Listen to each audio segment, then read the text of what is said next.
Okay, let's start now. Hope you have enjoyed the previous two sessions from Neeraj sir and Arundhati ma'am and Sudhir sir in second primary group. In this session,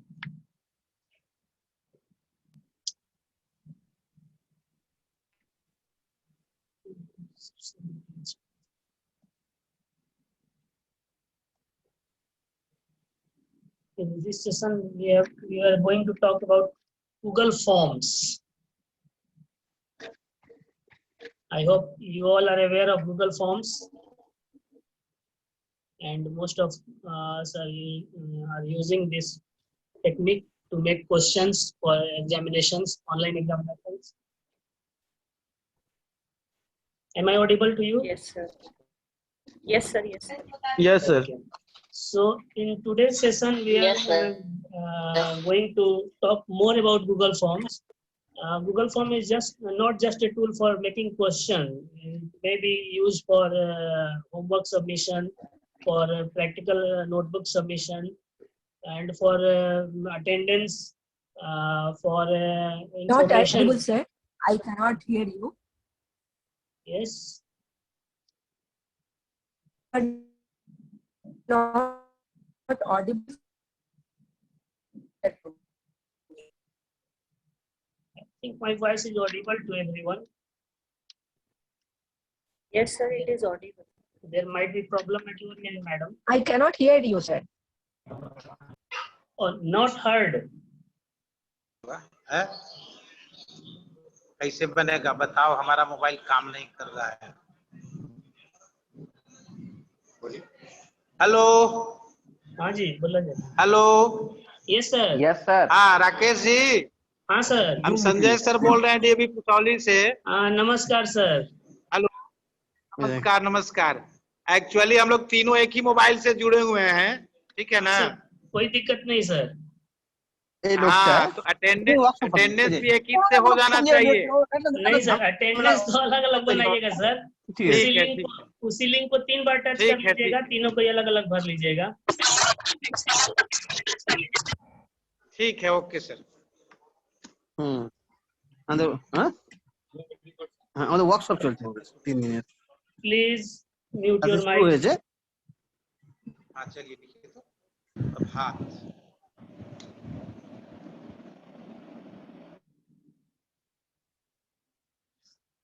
I request everyone to please mute your mic.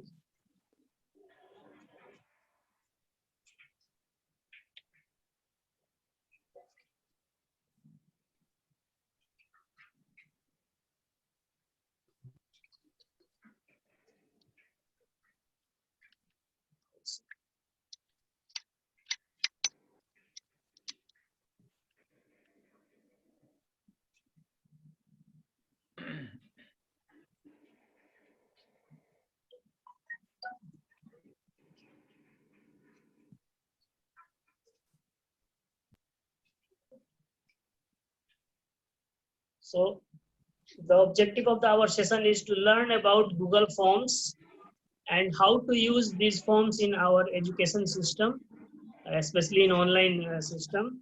And next, to design our own quiz using Google Form. So as I have told you earlier that it is a form, it is a tool provided by Google itself to make our questions quiz, especially multiple choice questions, surveys and questionnaires.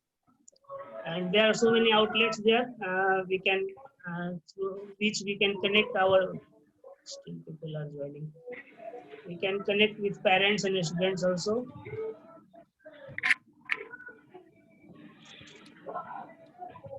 So how can we use Google Forms? Please connect me. Sir, please connect me. You are already connected. That's why I can hear you.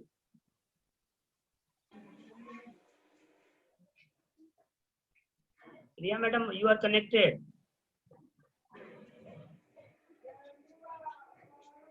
So these are the. Sir, I have sent from another device. Please connect in that also. I'll log out from this device. I have admitted you. Okay, thank you, sir. So it is. So these Google Forms are used for parent survey, the prior knowledge activity, create quizzes especially, test with Google Forms, and show live results. The students don't have to wait for their results after some time. They can know about their results just now, just on it after submission of their Google Form. Discipline entry form, like currently the admission in class 11 is going on, so we can use the Google Form to get the discipline entry form, to collect homework and to create a flipped classroom assessment. Now, how to create a new form? And first of all, go to your browser, any browser it may be, and then search for Google Form. Browser में जो Google का search option होता है या mobile के screen पे ही होता है, टॉप स्क्रीन पे, होम पेज पे ही, उसमें गूगल फॉर्म टाइप करके सर्च करेंगे तो गूगल फॉर्म का जो लिंक होगा, अभी मैं करके उसको दिखाऊंगा अभी, और उसमें जा करके क्रिएट न्यू फॉर्म, तो उसमें बहुत सारे टाइप्स होते हैं, ब्लैंक फॉर्म, सिंपल होता है, ब्लैंक क्विज होता है. It depends upon us that what type of form we want to create. अगर सिंपली फॉर्म बनाना है, कोई अटेंडेंस का फॉर्म बनाना है या डिसिप्लिनरी फॉर्म बनाना है, तो उसको क्विज नहीं, ब्लैंक फॉर्म सेलेक्ट करेंगे. और अगर हम लोग को एमसीक्यू क्वेश्चंस के फॉर्म में, क्विज के फॉर्म में बनाना है, तो ब्लैंक क्विज सेलेक्ट करेंगे. And remember one thing, that you must be logged in into your Google account. Repeat, please, sir, what you have just said. Okay. तो सबसे पहले हम लोग क्या करेंगे कि अपने मोबाइल के जो सर्च बार होता है हम लोग के होम पेज पे, उस पे जा करके गूगल फॉर्म टाइप करके सर्च पे क्लिक करेंगे, तो जो रिजल्ट्स आएंगे उसमें जो सबसे ऊपर का ऑप्शन होगा वो गूगल फॉर्म ही होगा, गूगल ड्राइव करके ऑप्शन होगा, उसमें जाएंगे और गूगल फॉर्म पे सिलेक्ट करेंगे. गूगल ड्राइव पे जाने के बाद आपको गूगल फॉर्म इस तरह से दिखाई देगा. यहाँ पे आपको जैसे ये ड्राइव का हो गया, आपको ऑप्शन दिख रहा होगा आपके स्क्रीन पे, स्क्रीन शेयरिंग हो रही है. Yes sir. तो गूगल ड्राइव के ऑप्शन में न्यू में डॉक्यूमेंट और बहुत सारे ऑप्शन के अलावा गूगल फॉर्म्स होगा. Then select that Google form option, और नेक्स्ट में आपको ब्लैंक फॉर्म या ब्लैंक क्विज का ऑप्शन होगा. तो ब्लैंक, अगर आपके जरूरत के हिसाब से अगर क्वेश्चन बनाना है, क्विज बनाना है, तो ब्लैंक क्विज का ऑप्शन सेलेक्ट करेंगे. और अगर सिंपली अटेंडेंस फॉर्म या डिसिप्लिन फॉर्म या होमवर्क सबमिशन फॉर्म बनाना है, तो उसमें हम लोग ब्लैंक फॉर्म सेलेक्ट करेंगे. उसके बाद है ऐड एंड एडिट क्वेश्चंस. तो सबसे पहले हम लोग जब फॉर्म को सिलेक्ट करेंगे तो उसमें टाइटल होगा, अनटाइटल्ड फॉर्म लिखा होगा, वहां पर जैसे ही क्लिक करेंगे हम लोग सिंपली, तो वो पूरा हाईलाइटेड हो जाएगा टेक्स्ट, और उस वहां पे जब हम लोग टाइप करेंगे अपने फॉर्म का जो भी टाइटल होगा, सपोज अगर क्वेश्चन है, चैप्टर का नाम है या यूनिट टेस्ट है, जो भी है वो लिखेंगे. और उसके बाद हम लोग एक फॉर्म बनाते हैं डिटेल्स का. ये चूंकि स्लाइड है, प्रेजेंटेशन है, इसमें वो सब नहीं दिखाया है, तो अभी मैं लाइव उसको करके दिखाऊंगा. तो इसमें सिलेक्टेड आइटम्स को ही रखा गया है. तो उसमें वो फॉर्म बना लेंगे. बच्चों का पर्सनल एंट्री का पहले तो नेम होना चाहिए, और की field. Do you know about की फील्ड फॉर एनी स्टूडेंट? किसी बच्चे के रेफरेंस में की फील्ड हम लोग किसको मानेंगे? Anybody? Admission number sir. Yes, Sir, very good. admission number, class, Yes, section. exactly. क्योंकि की फील्ड वो फील्ड होता है जो किसी का इंडिविजुअल होता है, वो डुप्लीकेट नहीं हो सकता है. तो प्लीज आप जो भी पार्टिसिपेंट का माइक ऑन है, प्लीज उसको ऑफ कर ले, बैकग्राउंड से साउंड आ रहा है. तो की फील्ड वो फील्ड होता है जो सबके लिए अलग अलग होता है, सेपरेट होता है, यूनिक होता है. तो बच्चे के सेंस में जब तक वो पढ़ रहा है विद्यालय में, तो ये एडमिशन नंबर उसका जो है वो की फील्ड होगा. तो सबसे पहले जब पर्सनल डिटेल्स हम लोग बच्चे का भरने के लिए फॉर्म बनाएंगे, तो पहला फील्ड जो हम लोग डालेंगे, मेरे हिसाब से, आप लोग अपने हिसाब से चेंज कर सकते हैं, लेकिन मेरे हिसाब से पहला फील्ड होना चाहिए admission number, then class, section, and then the name of student. Then you may add father's name, phone number, mobile number, email ID, whatever details you want to collect. You can give that field in your form in the personal section form. And then the next section will be questionnaire form, questionnaire section. In that section, you have to type your question. So just simply go to questions. There will be a tag of question, and just click a plus button is there. Yeah, here you can see. Click add question, plus button will be there, and you will have to select the type of question. Suppose you want to multiple choice question. Generally क्या है, multiple choice question में हम लोग जो offline mode में questions देते हैं उसमें 4 ऑप्शन होते हैं. तो हम लोग यहाँ पे 4, 2, 3, इवन 20 भी ऑप्शन दे सकते हैं. तो मल्टीपल चॉइस क्वेश्चन में आपको ऑप्शन है, लेकिन बच्चे उसमें से किसी एक को ही सिलेक्ट कर सकते हैं. इन सारे ऑप्शंस के बारे में मैं एक एक करके बताना चाहता हूँ. तो मल्टीपल चॉइस सबसे मोस्ट कॉमनली यूज ऑप्शन है. मल्टीपल चॉइस दे देंगे, अगर सिलेक्ट कर लिए तो 4 या 5 या 2 या जितने भी ऑप्शन देना है वो दे देंगे.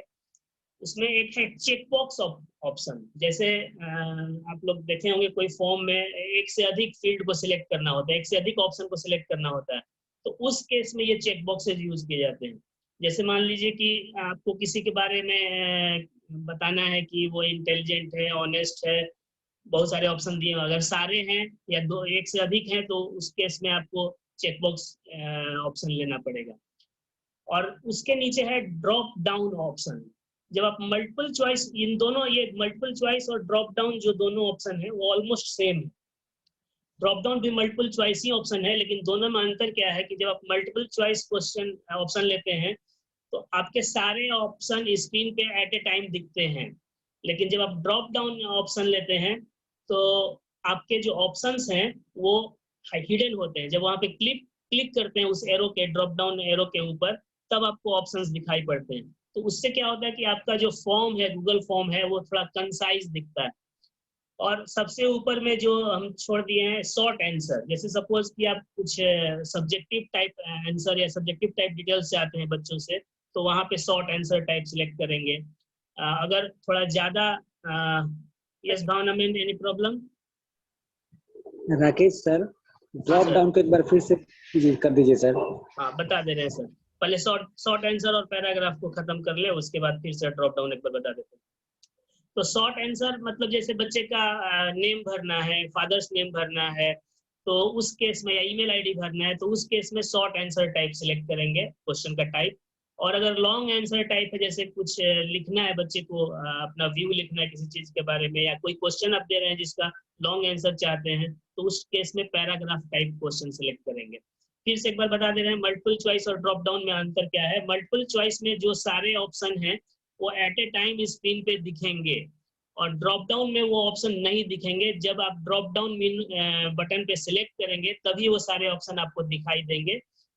तो दोनों में अंतर यही है कि थोड़ा सा आपका फॉर्म का जो लेंथ है कंसाइज दिखेगा, थोड़ा खूबसूरत दिखेगा. सिर्फ गूगल फॉर्म बनाना ही नहीं है, बड़ी बात नहीं है, कैसे उसको प्रेजेंट करें कि थोड़ा अट्रैक्टिव लगे बच्चों को, और हमारे जो इंफॉर्मेशन है वो भी ढंग से कलेक्ट हो, उसमें कोई ये एरर ना आ जाए. तो वो इसलिए वो सारे ऑप्शंस को हम एक एक करके बता रहे हैं. Then linear scale. जैसे कभी कभी आप देखते हैं कि रेटिंग करना होता है कि 1 से लेके 5 तक स्केल्स बने हुए हैं, किसी के आपके परफॉर्मेंस का रेटिंग करना है, तो उसमें आप उस केस में आप लीनियर स्केल ऑप्शन चूज कर सकते हैं. Multiple choice grid next option है आपका. मल्टीपल चॉइस ग्रिड ये जो है, जैसे आपको match the column type question generally lower classes में हम लोग 7, 8 तक देते हैं, तो ऐसा क्वेश्चन अगर आपको बनाना है तो उस केस में आपको मल्टीपल चॉइस ग्रिड ऑप्शन को सिलेक्ट करना होगा. उसमें हम लोग करके देखेंगे कि कैसे उसमें आएगा. और लास्ट के 2 ऑप्शन है डेट एंड टाइम. सपोज आप डेट चाहते हैं, जैसे अभी ये फील्ड डेट कब जरूरत पड़ेगी. जनरली क्या होता है कि जब आप गूगल फॉर्म कोई दे दिए लिंक किसी को, और जो पार्टिसिपेंट हैं वो जब अपना सब फॉर्म सबमिट करते हैं, तो वो सारे रिस्पॉन्स, उसको हम लोग रिस्पॉन्स बोलते हैं, सारे पार्टिसिपेंट्स के जो रिस्पॉन्स हैं वो कलेक्ट होते हैं एक एक्सेल फाइल में। माइक्रोसॉफ्ट एक्सेल आप लोगों ने नाम सुना होगा, माइक्रोसॉफ्ट ऑफिस का एक पार्ट है ये। तो एक्सेल फाइल में वो कलेक्ट होते हैं और उसमें बाय डिफॉल्ट एक टाइम स्टैम्प का फील्ड होता है, यानी उसमें डेट और टाइम दोनों होता है। तो जब ऑलरेडी डेट और टाइम आपके फॉर्म में आ रहा है तो ये डेट और टाइम फील्ड फिर हम क्यों यूज करें? अब इसका जैसे आंसर है, जैसे सपोज कि हम लोग पिछले वर्कशॉप में ओ लैब्स के बारे में बात किए थे कि अभी जैसे चल रहा है ऑनलाइन क्लासेस, तो हम लोग ऑफलाइन जो रेगुलर लैब है हमारा वो नहीं करा सकते हैं, तो वर्चुअल लैब करा सकते हैं हम लोग ऐप्स के थ्रू।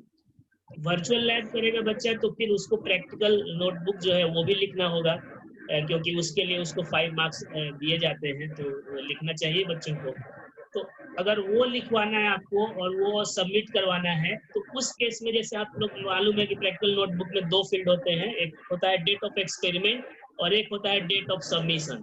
तो उस केस में हम लोग ये डेट फील्ड यूज कर सकते हैं और टाइम फील्ड भी उसी के हिसाब से हम लोग जहाँ जरूरत होगा उसको यूज कर सकते हैं। इन सारे ऑप्शंस में किसी को कोई कंफ्यूजन हो तो फिर आप बोले तो हम बताएं, उसको रिपीट करें।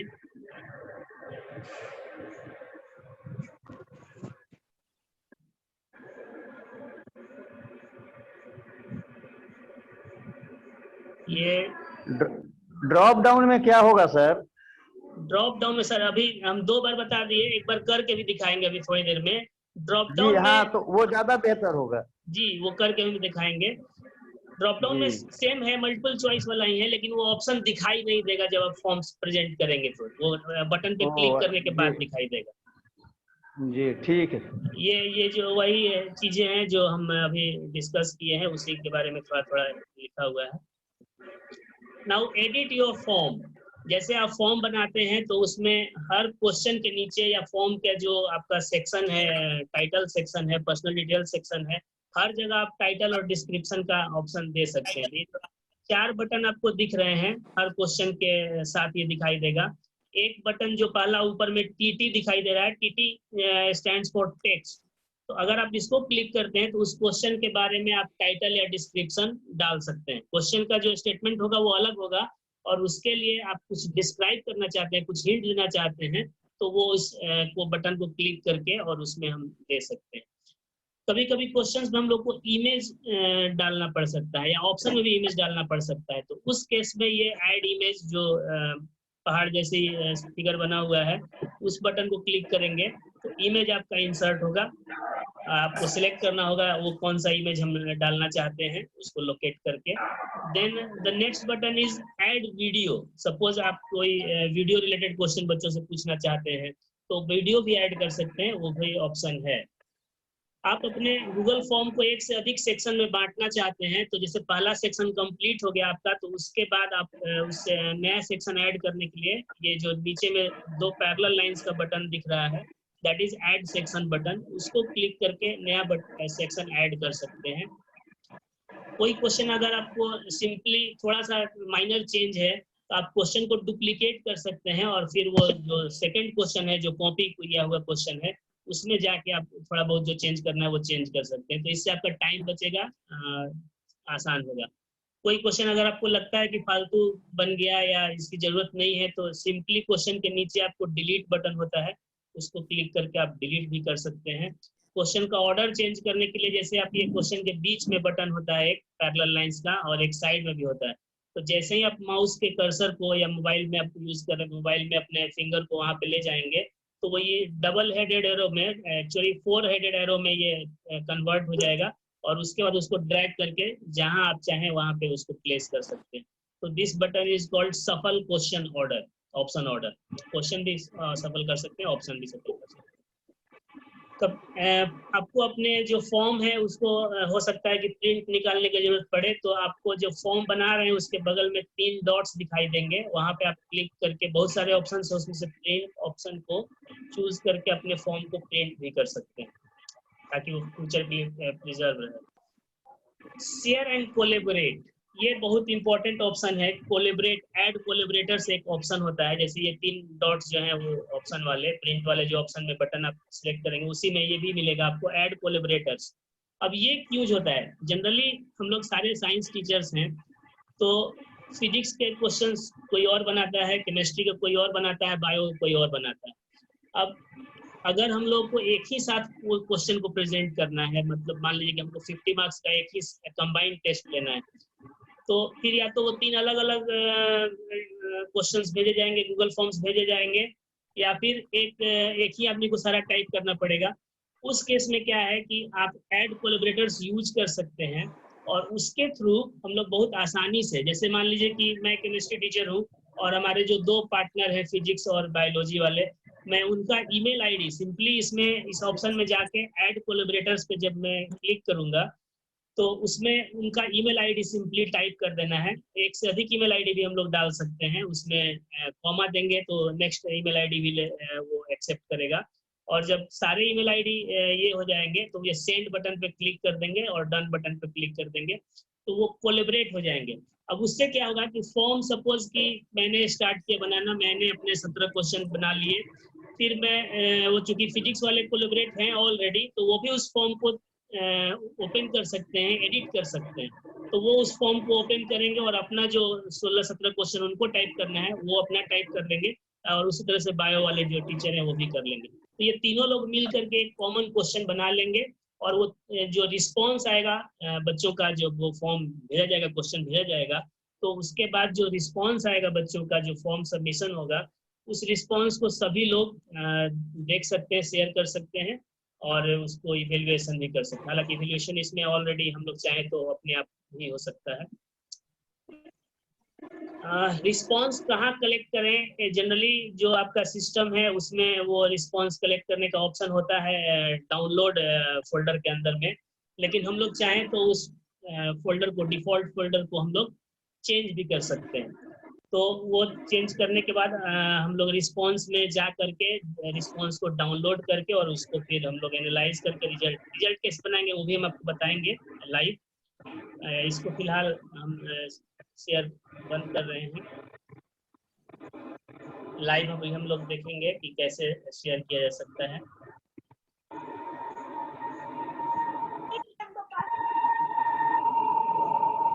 ये स्क्रीन शेयरिंग हो रही है, गूगल का क्रोम खुला हुआ है।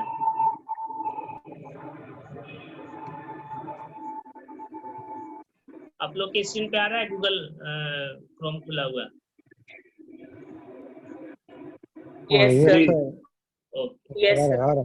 तो अब हम लोग 1 बाय 1 स्टेप देखेंगे। जैसे ये गूगल सर्च बार आपके सामने दिखाई दे रहा होगा, इसमें मैं सिंपली गूगल फॉर्म टाइप करके सर्च करता हूँ।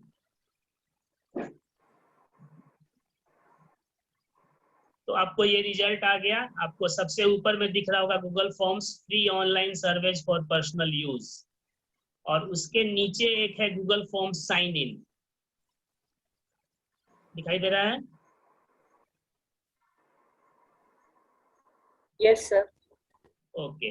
तो हम लोग इस ऊपर वाले में अगर क्लिक करेंगे तो ये गूगल फॉर्म के बारे में हम लोगों को बताएगा, जो आपको साइड में दिखाई भी दे रहा होगा राइट हैंड साइड में कि गूगल फॉर्म इज ए सर्वे, तो उसके बारे में वो डिटेल्स बताएगा।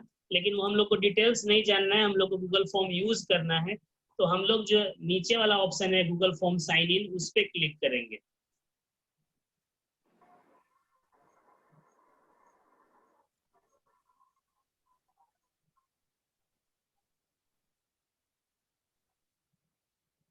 अभी आप देख रहे होंगे गूगल फॉर्म का होम पेज ओपन हो गया।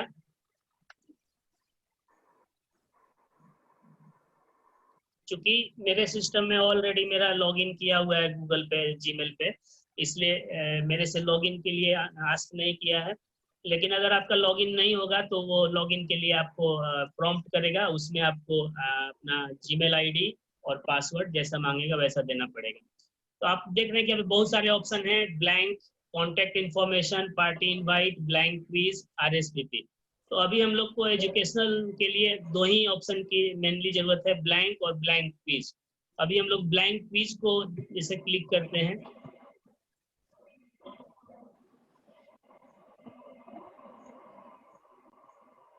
ओपन हो रहा है। नेटवर्क के स्पीड के हिसाब से थोड़ा टाइम लग रहा है। तो अभी देखिए आप खुल गया। इसमें 2 पार्ट दिख रहा है, एक ब्लैंक क्विज फॉर्म डिस्क्रिप्शन और नीचे में एक अनटाइटल्ड क्वेश्चन ऑप्शन 1। हेलो,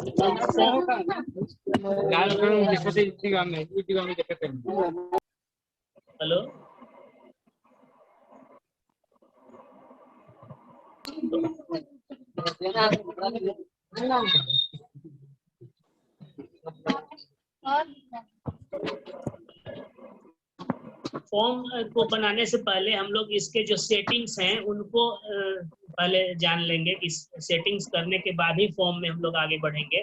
जैसे आप देख रहे होंगे कि यहाँ पे राइट हैंड साइड में 3 डॉट्स दिख रहे हैं सेंड के जस्ट बगल वाले बटन पे, जहाँ पे वो माउस का फिंगर रखा हुआ कर्सर दिखाई दे रहा है। जहाँ रिक्वायर्ड लिखा हुआ है सर।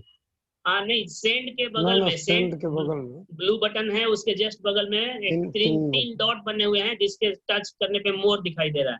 तो उस बटन पे सिंपली हम लोग क्लिक करेंगे सेटिंग्स के लिए।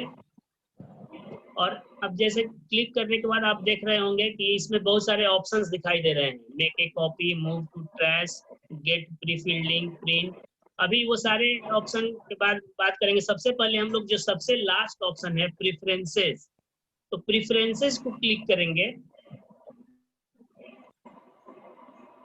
अब इस प्रीफरेंसेस में आप देखिए कि इसमें 3-4 ऑप्शन दिख रहे हैं। पहला है कलेक्ट ईमेल्स। अगर आप चाहते हैं कि बच्चों का ईमेल कलेक्ट करें तो आप उस ऑप्शन को चेक कर सकते हैं। ये सारे चेक बॉक्सेज हैं, तो चूंकि हमको ईमेल कलेक्ट करने से कोई फायदा नहीं है। दूसरा ऑप्शन है मेक क्वेश्चंस रिक्वायर्ड। अगर आप चाहते हैं कि बच्चा बिना किसी क्वेश्चन का आंसर दिए, किसी क्वेश्चन को एस्केप ना करे, कोई क्वेश्चन छूटे नहीं गलती से भी उससे, तो आप इस ऑप्शन को चेक कर दीजिए। ये अगर बाय डिफॉल्ट अनचेक रहेगा, इसको आप चेक कर दीजिए, टिक मार्क आ जाएगा। देन आपको है नेक्स्ट में डिफॉल्ट क्विज पॉइंट वैल्यू। आप हर क्वेश्चन कितने मार्क्स का रखना चाहते हैं, इसको सबसे पहले तो आप चेक करिए। और चेक करने के बाद यहाँ जो 0 दिख रहा है, इसमें आप बढ़ाना चाहते हैं, 1 मार्क्स का रखना चाहते हैं तो एक बार क्लिक किए 1 आ गया, 2 मार्क्स का रखना चाहते हैं तो 2 बार क्लिक करेंगे 2 आ जाएगा। और ये करने के बाद आप इस ऑप्शंस को सेव कर दीजिए। ये सेटिंग हो गया। ये 3 डॉट्स वाले में, जो सेंड के बगल में, सेंड के राइट साइड में ये 3 डॉट्स हैं, उसमें जा करके फिर से एक बार बता देते हैं कि वो 3 डॉट्स पे क्लिक करके प्रेफरेंसेस में जाना है और वो सारे ऑप्शंस को सिलेक्ट करके सेव करना है। दूसरा सेटिंग हम लोग को यहाँ से करना होता है। सेंड के लेफ्ट साइड में एक सेटिंग का बटन दिख रहा है, जो आपके मोबाइल में भी ऐसा सेटिंग का बटन दिखता होगा, तो इस पे क्लिक करेंगे। अब इसमें 3 टैब ऊपर में बने हुए हैं, general, presentation and quizzes. General में आप आते हैं तो collect emails, response receipts, limit to 1 response, edit after submit, see summary charts and text responses. अगर आप बच्चों का या कैंडिडेट जो भी पार्टिसिपेंट्स हैं उनका ईमेल आईडी कलेक्ट करना चाहते हैं तो इसको क्लिक करिए, चेक करिए, ऑन करिए। नहीं चाहते हैं तो अगर ऑन भी है तो इसको ऑफ कर दीजिए।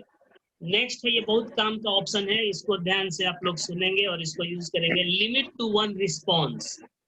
जैसे कभी कभी क्या होता है कि एक ही बच्चा बहुत बार आंसर सबमिट कर देता है। अब उस केस में प्रॉब्लम होता है कि किसको हम सही माने और किसको डिलीट करें।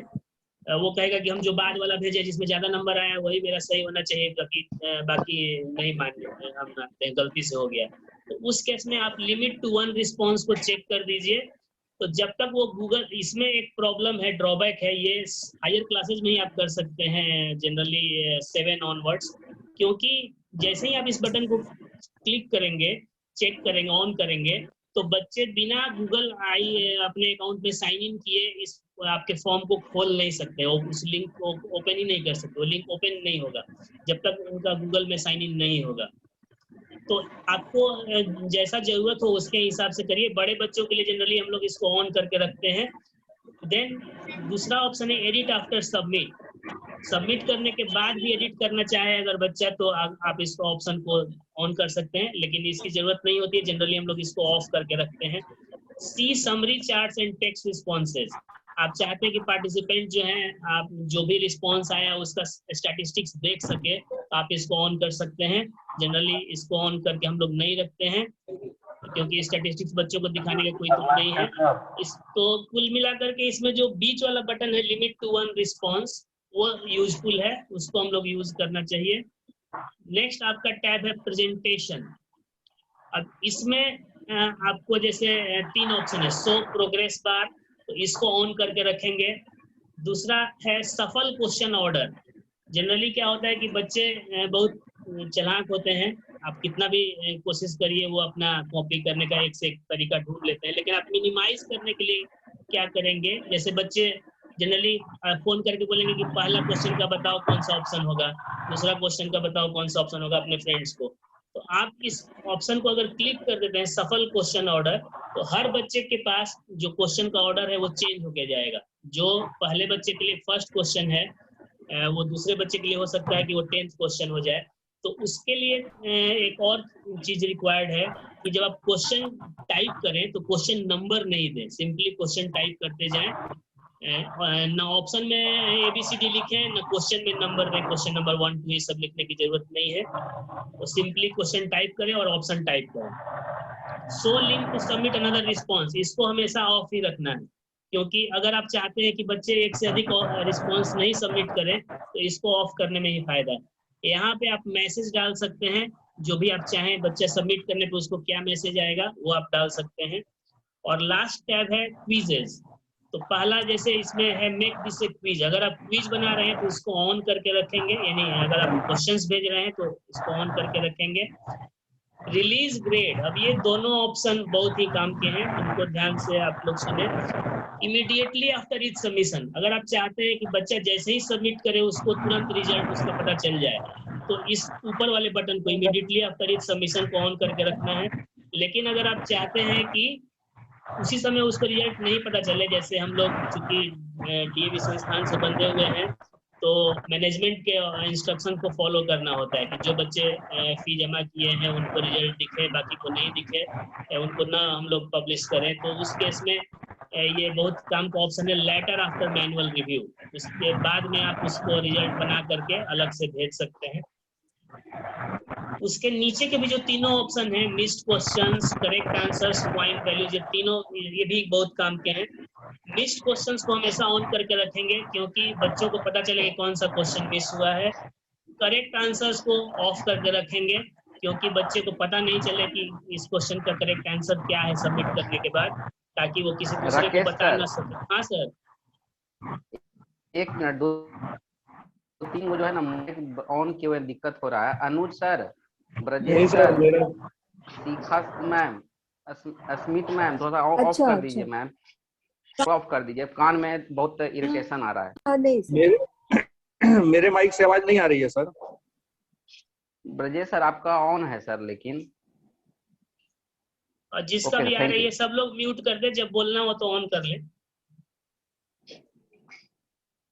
तो मिस्ड क्वेश्चन को ऑन करके रखना है, करेक्ट आंसर्स को ऑफ करके रखना है, और पॉइंट वैल्यूज को ऑन करके रख भी सकते हैं, नहीं भी रख सकते हैं। हर क्वेश्चन कितने मार्क्स का है वो बच्चों को पता चलेगा। जैसे सपोज कि आप एक नंबर का क्वेश्चन बना रहे हैं और बीच में मैच द फॉलोइंग क्वेश्चन दे दिए 5 मार्क्स का, तो उसमें 5 मार्क्स वो दिखाई देगा, इसलिए वो ऑन करके रखना जरूरी है। और ये याद रखेंगे कि सारा सेटिंग करने के बाद ये सेव बटन पे क्लिक करना जरूरी है। तो ये तो हो गए सारे ऑप्शंस के बारे में, सेटिंग्स पहले हम लोग कर लेंगे तब हम लोग फॉर्म में आगे बढ़ेंगे। इसमें सेटिंग में शायद कलेक्ट ईमेल का ऑप्शन ऑन हो गया है, तो इसको हम लोग ऑफ कर देते हैं ताकि यहाँ पे ईमेल का फील्ड नहीं आए। आप चाहे तो उसको ऑन भी करके रख सकते हैं। अब जैसे आपका ये टाइटल है, फॉर्म का टाइटल है, तो यहाँ पे आप जो भी चाहे टाइप कर सकते हैं। जैसे हम सिंपली सैंपल टाइप कर रहे हैं, सैंपल 1। इसके बाद इसके नीचे डिस्क्रिप्शन है, अगर आप इसके बारे में जो भी डिस्क्रिप्शन लिखना चाहे, सपोज कि यूनिट टेस्ट या जो भी आपको लिखना है वो आप लिख सकते हैं। और ये सेक्शन हो गया, इसमें आप जैसे ये क्वेश्चन का फील्ड बना दिए। अब यहाँ पे सपोज कि बच्चे का एडमिशन नंबर आप डालना चाहते हैं, तो एडमिशन नंबर में आपको कौन सा टाइप का क्वेश्चन लेना चाहिए। 1 मिनट बाद खत्म हो जाएगा तो हम लोग फिर से कंटिन्यू करेंगे उसको। शॉर्ट आंसर, शॉर्ट आंसर, ठीक है। अब इसमें क्या होता है कि बच्चे उटपटांग कुछ भी लिख सकते हैं। आप क्या कर सकते हैं कि रिस्पॉन्स वैलिडेशन एक ऑप्शन होता है, ये रिक्वायर्ड सबसे पहले तो ऑन रखना है। वो बाय डिफॉल्ट अगर आप यहाँ सेटिंग कर चुके हैं तो ये रिक्वायर्ड ऑन ही रहेगा। तो यहाँ रिक्वायर्ड के बगल में 3 डॉट्स दिखाई दे रहे हैं, इस पे अगर आप क्लिक करते हैं तो रिस्पॉन्स वैलिडेशन एक दिखेगा आपको। तो रिस्पॉन्स वैलिडेशन पे अगर आप क्लिक करते हैं तो यहाँ पे आप देख रहे हैं कि नंबर, तो इसमें बहुत सारे ऑप्शन होते हैं। चूंकि एडमिशन नंबर एक नंबर होता है तो नंबर डालेंगे ग्रेटर देन, और आप इसमें चाहें तो कुछ वैलिडेट